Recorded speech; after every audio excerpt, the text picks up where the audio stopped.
This from Liam on Instagram gets us underway today, gentlemen, with Mario Lemina being banished to Turkey. It's a good way of putting it, Liam.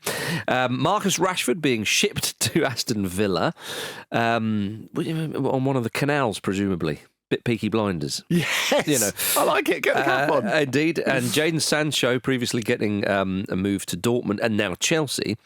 Are we seeing the return of manager power in football? Interesting. I mean, Lemina's, I think, has done well to get into that lineup. Rashford, though, huge player for Manchester United over the years. A player they've cherished there for a long time, often seen as the face of the club, blah, blah, blah, blah. Jadon Sancho, an enormous signing for Manchester United, of course. But yet when they... I suppose with Rashford you could say that it's a number of managers, but clearly Amorim has gone to war with him, and Amorim's won, certainly in the short term at least. Jadon Sancho and Erik ten Hag, a very publicised spat, resulted in Jadon Sancho ending up playing in a Champions League final with Borussia Dortmund, lest we forget. And now he's trying to qualify for said competition with Chelsea, so perhaps having the last laugh, although he did miss out on an FA Cup final win. I'm now waffling, gentlemen. Perhaps what Liam is getting at, or not perhaps, Liam's getting at, that maybe in previous seasons, those players would have won. The clubs would have said, no, this is a very, very expensive player that we can't just have him disrespected. We'll get rid of the manager and we'll bow to the player's will. What do you think, Andy? Or they make themselves so toxic that really the manager's forced to move. I mean, the other one that springs to mind, really, Vish, is Cristiano Ronaldo in his second period with Manchester United. In the Ten Hag dealt with that quite unquote well, didn't he? But that's the thing. That sort of set this image of Ten Hag as a disciplinarian, where really it was, George Best in front of an open net, to use a Manchester United analogy. He had to get rid of him. And, of course, after that, he was the guy who stood up to Cristiano Ronaldo. To be fair to Ten Hag, he also dealt with Gary Cottrell quite well, didn't he? That time when he was... No, his staff did. Yeah, okay, fine. Yeah. Okay, but, he's the head of them. It's all about delegation, isn't it, when you're at the top? Delegation's what you need if you want to be a record breaker. Vish, what do you reckon then, this idea of which Liam's put in, the return of manager power? We know all about player power, and it's a thing that in recent, we have to say decades now, of course, that some people maybe bemoan and think, the managers are being undermined by players. And we don't, managers years ago had very long stints at football clubs. Now, and they were managers, not head coaches. Yeah, and there's a number of reasons for that, of course. Financially, staying in the Premier League is so important for clubs that you do anything to do it. But I think we do see now the downing of tools from players. We see players just going, I don't want to play for that manager. You could question the profession, their professionalism. Sometimes it's just maybe a little bit more obvious that it's tough for them working in a particular environment. So the professionalism is maybe not to be in question, but certainly they look like they're not enjoying themselves. There's a perception, whether it's true or not. I think it probably is somewhat true that back in the day, there was a little bit more getting on with it. I understand that makes me sound like an old man. But, as I say, we're very au fait with the idea of player power. So, the idea of manager power, Vish, do you see it returning, or do you just see there's a few anomalies maybe? Well, just the ecosystem has changed, hasn't it? Because, players used to down tools all the time back in the day. The only thing was that there weren't as many exit options, were there? Like Pierre Van Hooydonk went on strike during the 90s, like with Bahad later on. Other players have talked about like how they have been able to get managers moved on by just a general changing room shift against the manager. And I suppose Leeds United and Brian Clough. Well, yeah. But then part of that is, like, I suppose if an individual falls out with a manager, it didn't used to be the case that you could have an option in Turkey or even Saudi Arabia now as an extra frontier. But the thing I find interesting about this in particular is I think it's basically down to the two examples you gave there.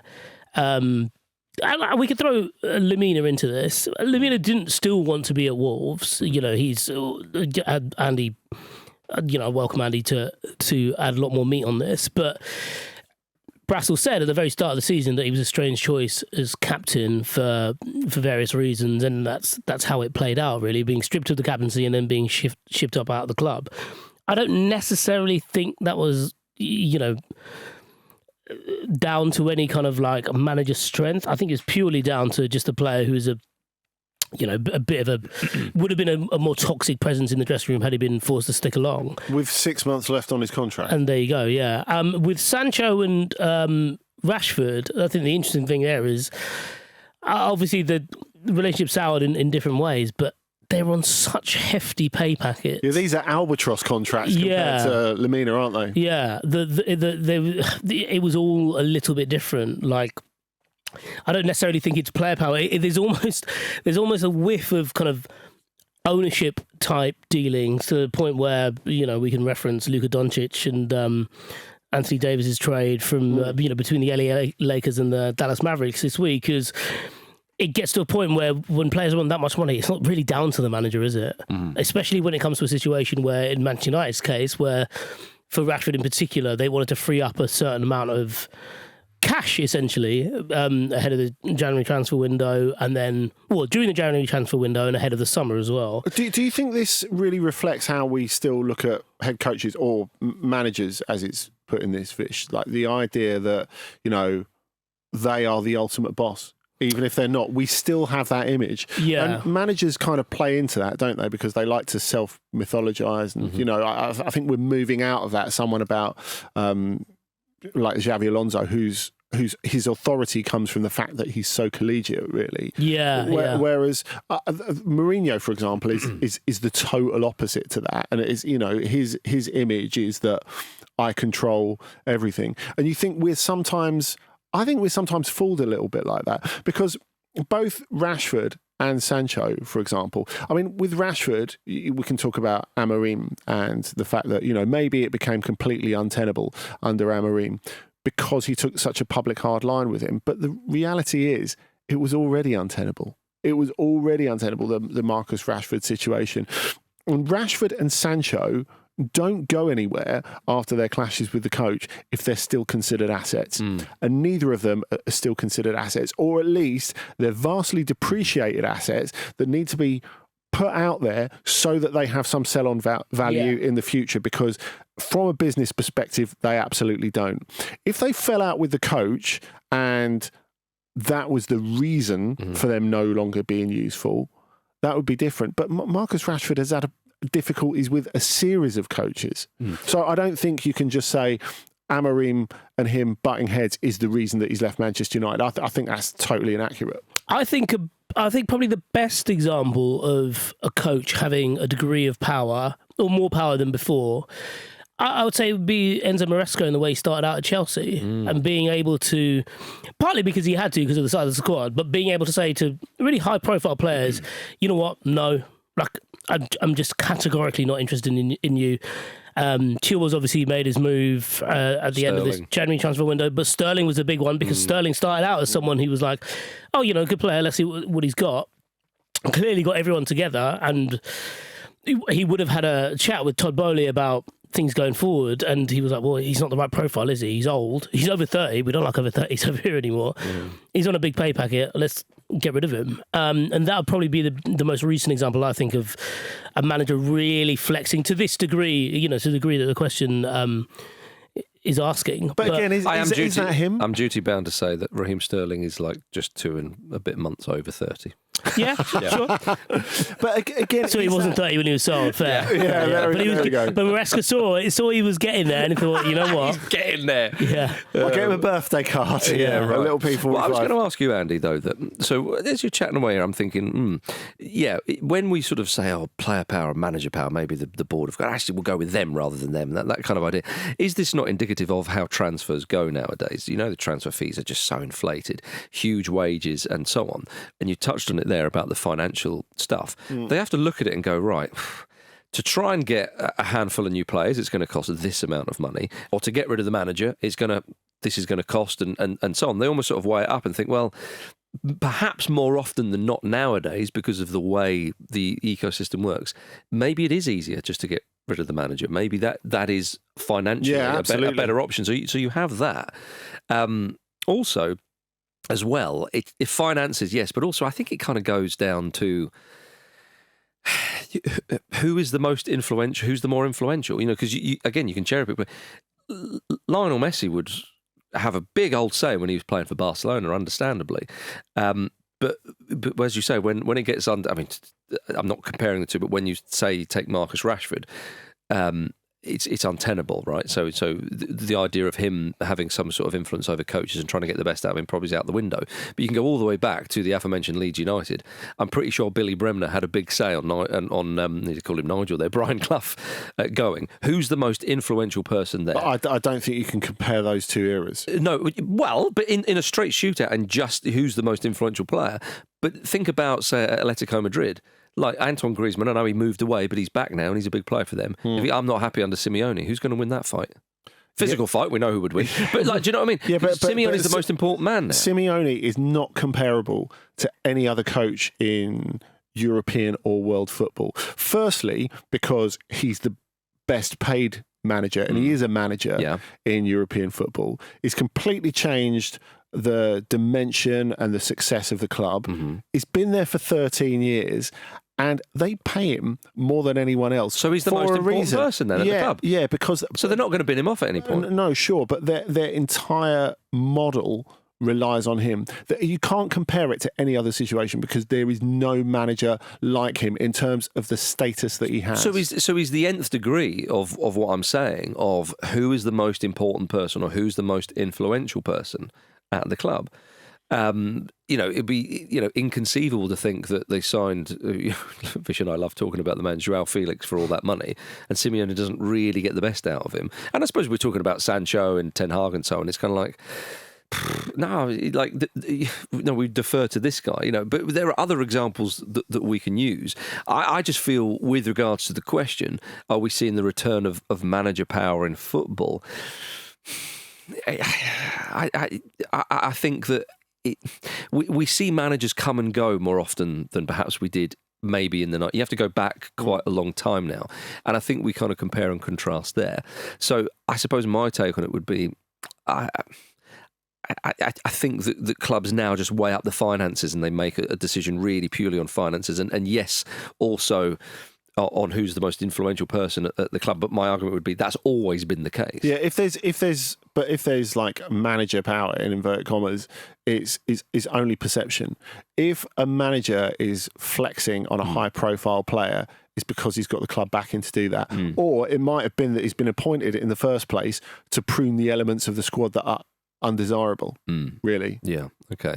Well, look, interesting question from you, Liam. We can talk about that for a long old time into the night, but we won't, because we're going to take a quick break and then we will be back to answer more of your questions. Vish, you've got the next question. I do, and it comes from Jack over email.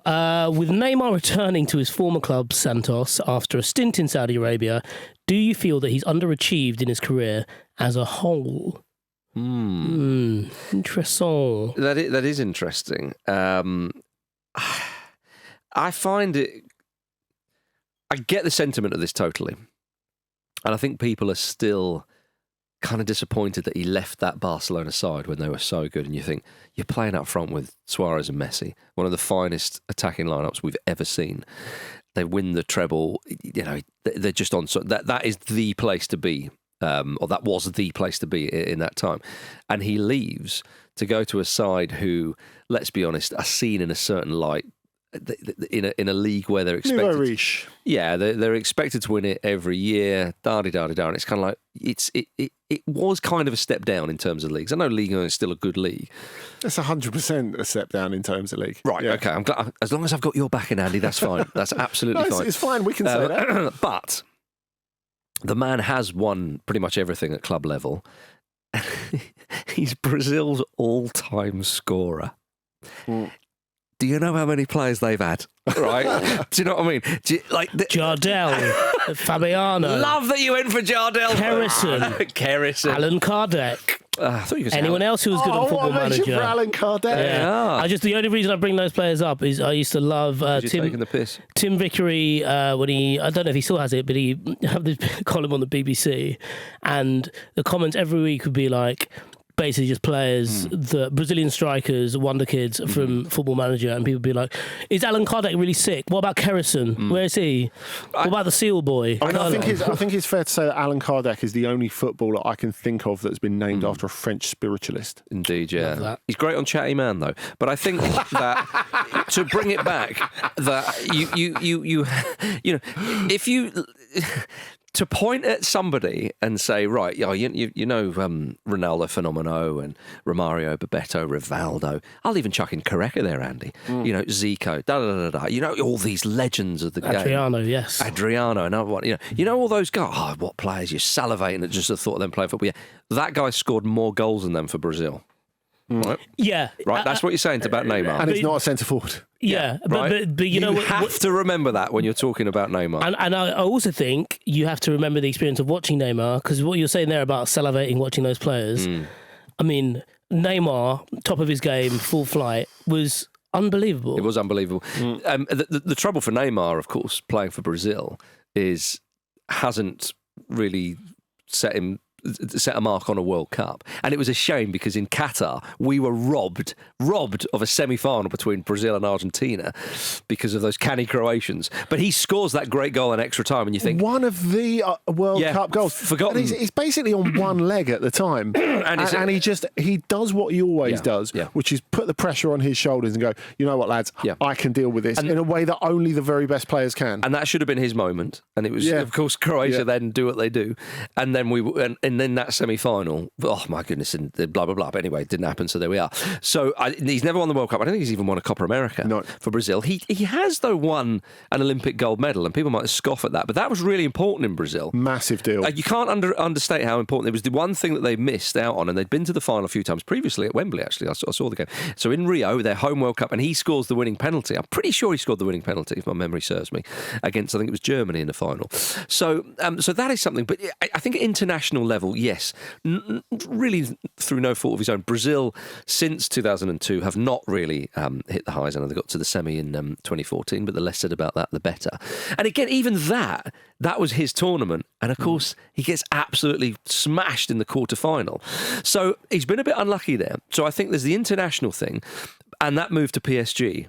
I think people kind of...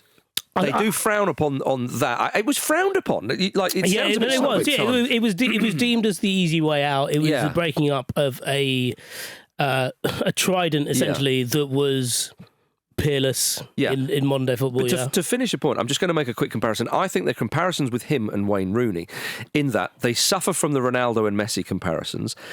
Towards the end of their career, maybe due to injury or, Rooney himself admits he didn't look after himself too well.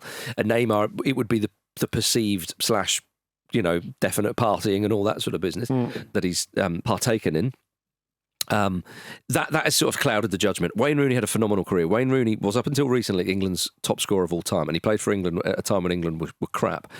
And he's Manchester United's top goal scorer of all time. He's won the Champions League. I think that's a really interesting comparison. Yeah, Wayne Rooney did not have a bad career. Two players who had amazing careers, but are really completely undervalued for reasons of the way that people perceive them. Do you think people think that they probably should have done a bit more with their careers? Yeah, just because they could have done more, it didn't mean that what they did do wasn't amazing. Yeah. And I think, to go back to what Vish was saying about, just like boil it down to what Neymar actually can be on his best days. Yeah, it feels like... And there've been a lot more of them than people would like to admit. I think the thing is, because Neymar is, I guess, the first... not just the first one of the best players in the world to have grown up in the glare of social media, but to have openly courted it. And I think you add that to the fact that he was fated as being the successor to Pele. The successor to Pele, for God's sake, since he was like 14. I didn't even mention Pele when I was listening to all those players. I mentioned Careca, I didn't mention Pele. And that you look at that and the way that he's been able to mainly deal with the pressure of that, and then you look at all the dirt around his transfer with Barcelona, which was like in a sport of mucky transfers, one of the muckiest transfers of all time. And he has that father that he has. Well, that's the thing. I'll just leave that there. That's the thing. Well, if we talk about the pressure on him, the unbearable pressure on him, obviously there's the expectation of Brazil as a football country. And, think of the 2014 World Cup and the incredible pressure that was on him throughout. The way that... Holding up the jersey. Before the semi-final is ridiculous. If he plays that semi, it doesn't happen. They were shot to bits emotionally because he was out of it, and a few other reasons as well. And Germany have something to worry about. Yeah, totally. Yeah. But I think, like, you think of the pressure that he has from the expectancy of the arguably the biggest football country in the world, but then the fact that he's groomed from a very early age to be the family business, Yeah, and that he manages to perform well, to score goals at the very highest level of football. And you talked about that great front three. He's the best of them by the time he leaves Barcelona, by the way. And I think that's why people feel it's a bit of a shame. When they come back, but it's never acknowledged though, because a lot of people don't like him because of the way he projects publicly, and so I think there's not another footballer really like him, apart from maybe David Beckham, where because he's so incredibly famous outside football, there's a perception of him that has no real correlation to what he actually is as a footballer. Yeah. And he's very rarely acknowledged for what he actually is as a footballer. Yeah. What he's managed to achieve with all that other stuff going on is amazing. But his biggest mistake, you're right, is moving to PSG, but not for the reasons that people thought, because people thought that he wanted to just, go and get the Ballon d'Or and all the rest of it, have his own team. Whereas that may be true, the reason he made a mistake in going to France is because it was always a league where he's going to get the shit kicked out of him. For the same reason that it wouldn't have been a great move for him to go to the Premier League.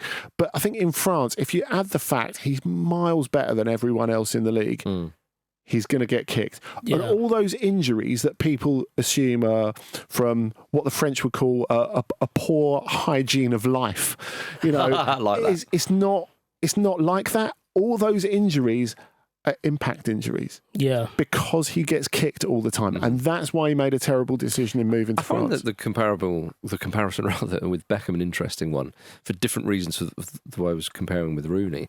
Because, when does Beckham go to MLS? What was he, 30, 31? So there's still a bit in the tank, and I remember thinking, that's a bit disappointing. Because we loved him in this country, we knew what he was about. I felt more annoyed at like Capello in Real Madrid, thinking, well, it was your bloody fault, kind of thing. Yeah.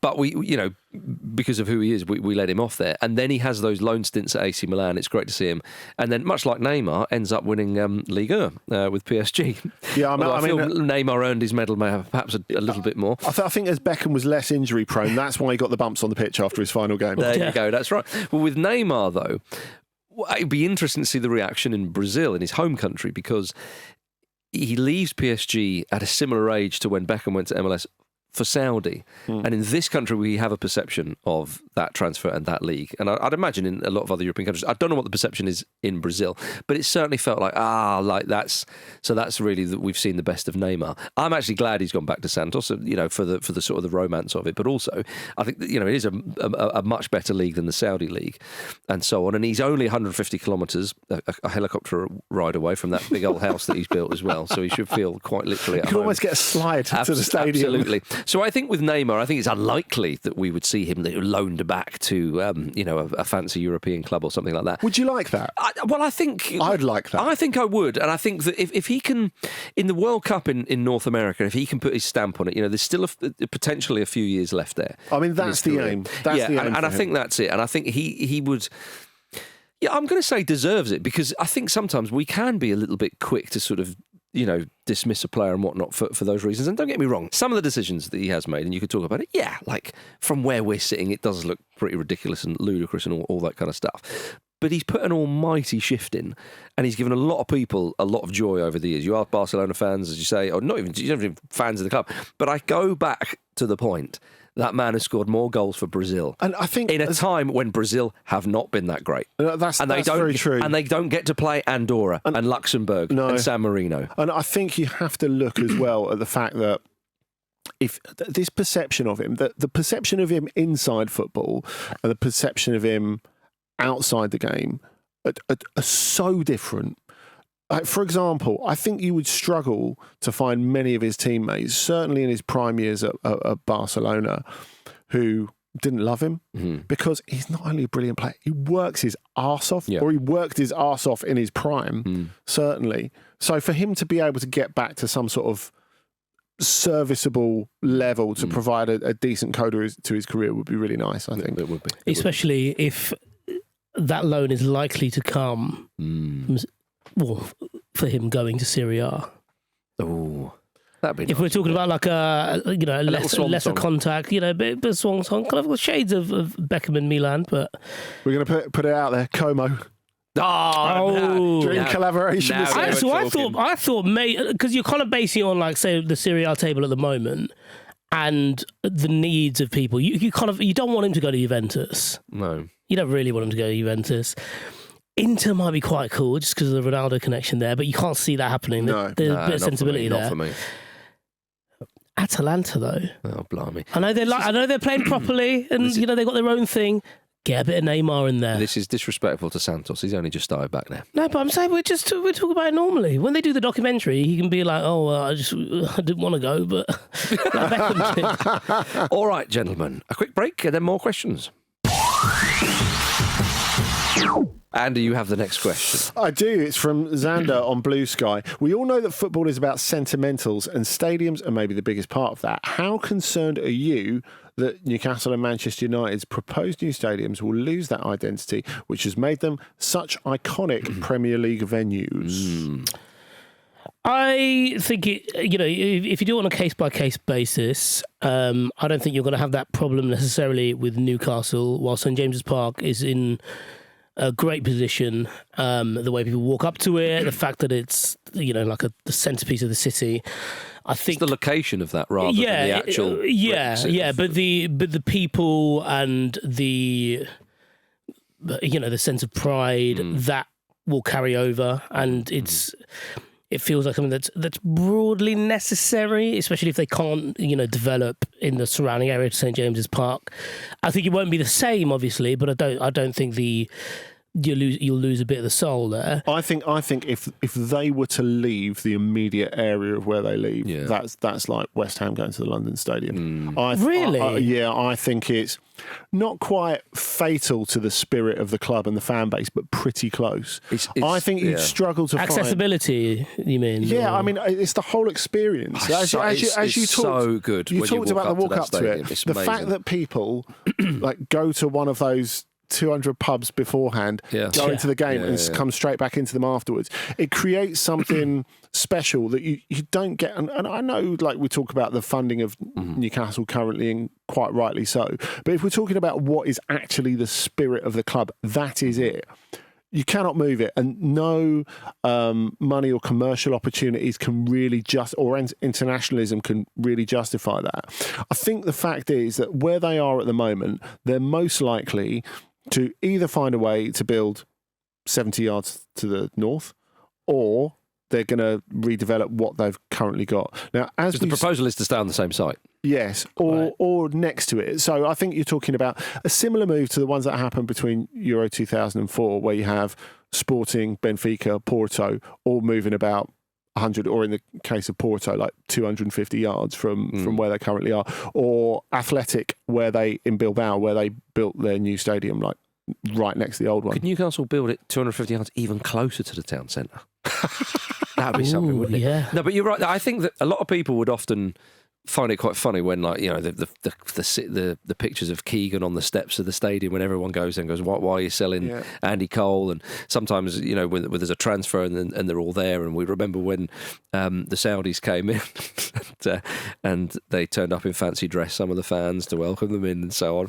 And I think if you haven't been there, you might be like, well, hang on, what, have they all taken a train out to the ground, or where is it? It's like, no, you could just be in the town centre, working, doing your shopping, whatever you want, and go, Keegan's on the steps, right, let's go and have a chat to him. Do you know what I mean? Like, it's such a unique and downright bloody brilliant setup that they have there. I genuinely did that last summer. I was covering a game in Durham, so I stayed in Newcastle because it's a short train ride to Chester Street. I went to the gym in the morning, and the St James's Park was between where I was staying and the gym. And so I walked. You have a look around, I basically just walked in. I was like, I might as well. Like, see I'm the here. statues and all Yeah, that. yeah. No?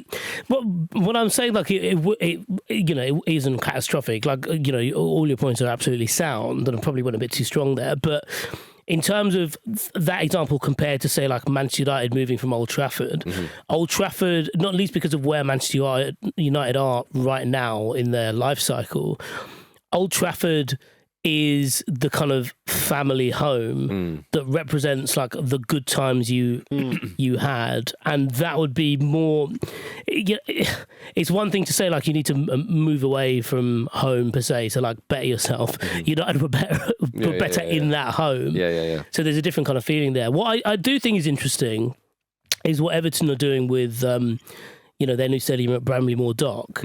Because they've come up with this thing, and it'd be interesting to see how it works, but they've come up with this thing where the current season ticket holders have first dibs on where they want to sit in the stadium, in the new stadium, so that they can basically take their pocket and put it somewhere else rather than, starting That's again so and being like, important for I'm the not near, atmosphere. it's not even like near with your friends or near your family. Like, it's the guy who sat behind you for X many years or X many generations. And it might be the case that, thank fuck, I can move away from that person. But they basically, they have that scheme. And I think it's based on people who've had it the longest. Basically, you're kind of first in the queue to choose where you want to sit. You'd find out your friends were, wouldn't you? You're way over there. All of them are over there. No, I think that is interesting. I think that to circle all the way back round, I think how concerned are we that the new stadiums will lose that identity? It's Highbury, where Arsenal used to play, and White Hart Lane, of course, where Spurs used to play. They were iconic grounds in their own way. Now, clearly, they've had it's a huge upgrade, especially with Spurs. I think they're a distant memory now. Those grounds, aren't they? And Arsenal did amazingly well, staying so close. Yeah, to, but the geographical sense of place is still there. It is with Arsenal. So, definitely. I think people's.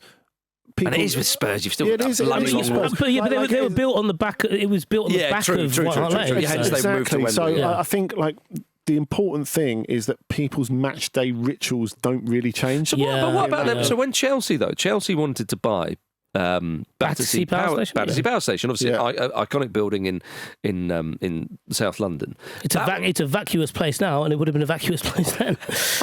Yeah, they've filled it with lots of very expensive shops. But anyway, and wankers, and them as well. So that would have been the change. That would have been quite a change for Chelsea, and obviously they didn't do it because they were blocked. It was rejected, that thing.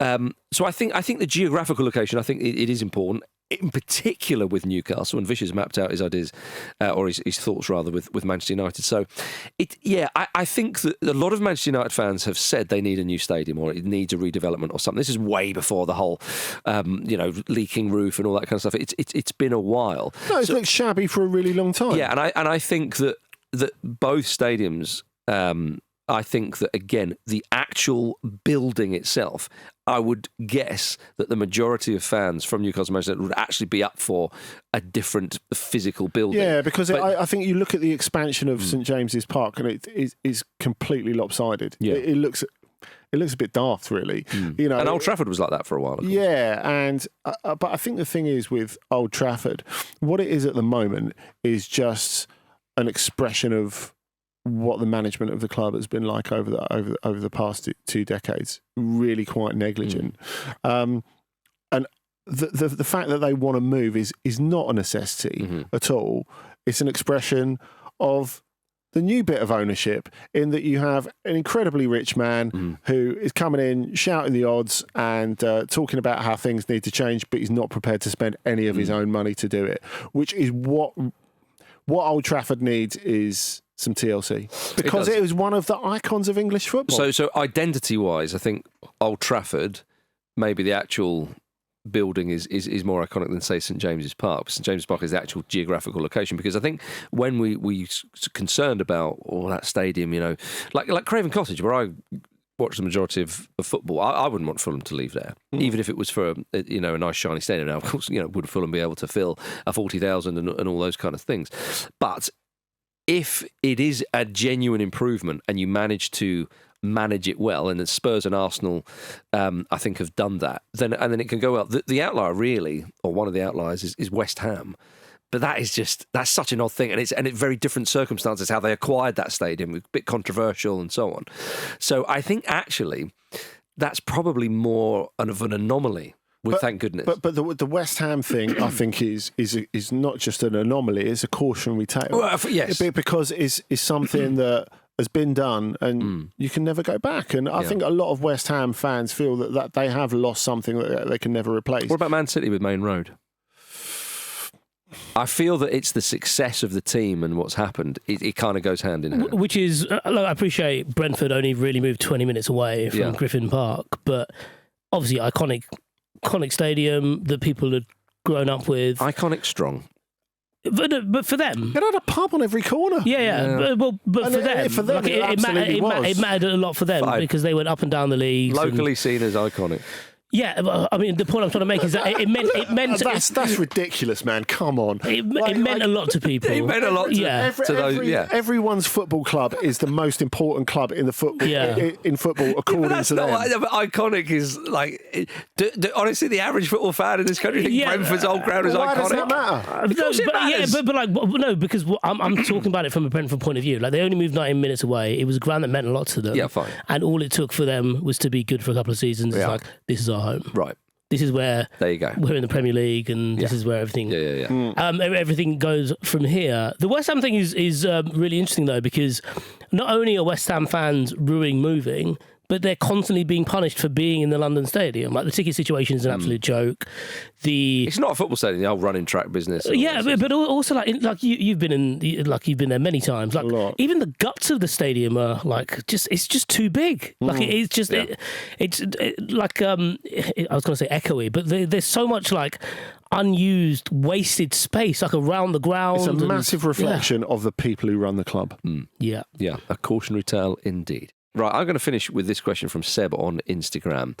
With Black Sabbath announcing a gig at Villa Park, what would your dream band/stadium combo be? So dream means it doesn't have to be strictly possible, does it? Can I start? Because, go on. What, so you're saying were you going to go for someone who's currently in jail? No, deceased. Okay. Yeah. No, I think keep it to live people, Andy, because otherwise this could get a bit ridiculous.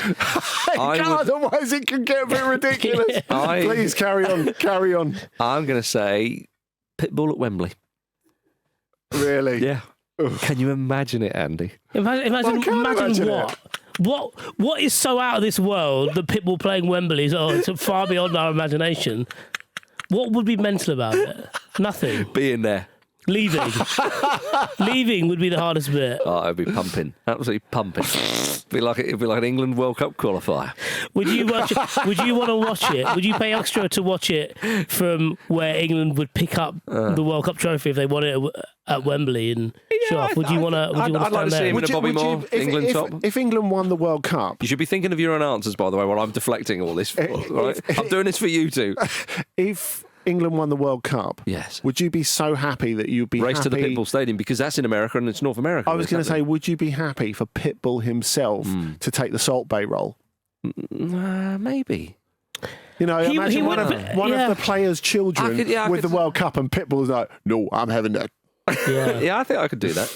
Anyway, what's your answer, Vish? Just because it might save money on deconstruction costs. Old Trafford and the Insane Clown Posse. Nice. I'm liking your work there. Andy. Very good. What are you thinking? Robbie Williams at the Etihad? If it was possible, I would love the late great Fat Man Scoop at Plough Lane. Come on, man. Because Fat Man Scoop, firstly, has a go incredible at me for anyway. Saying Pitbull and Wembley. Go on, carry on. No, that's fine. That could actually happen in reality. I think he's probably played Wembley, hasn't he? Probably. Wembley Arena. Yeah. Whereas, so do it again. Fat Man Scoop, of course. Do it again. I missed it the first time. Do it again. Got him. Fat Man Scoop. Fat Man Scoop. Here we go. Yep. His huge hit.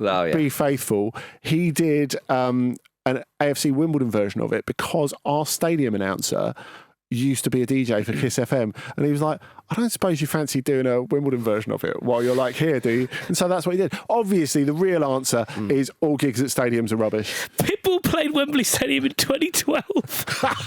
Of course he did. It's been a while. It's been too long. Give that man residency. Give him a whole summer. God. Yeah. I mean, those were the glory years for Wembley. Champions League final 2011, Pitbull 2012, Champions League final 2013. Great days they were. Great days. Vish, have you got anything to add? Oh, I'm just looking at photos of Pitbull at Wembley. Yeah, of course you are. Of course you are. And that's what everybody should be doing this weekend. In your wildest dreams, I'll gig from 2012 probably.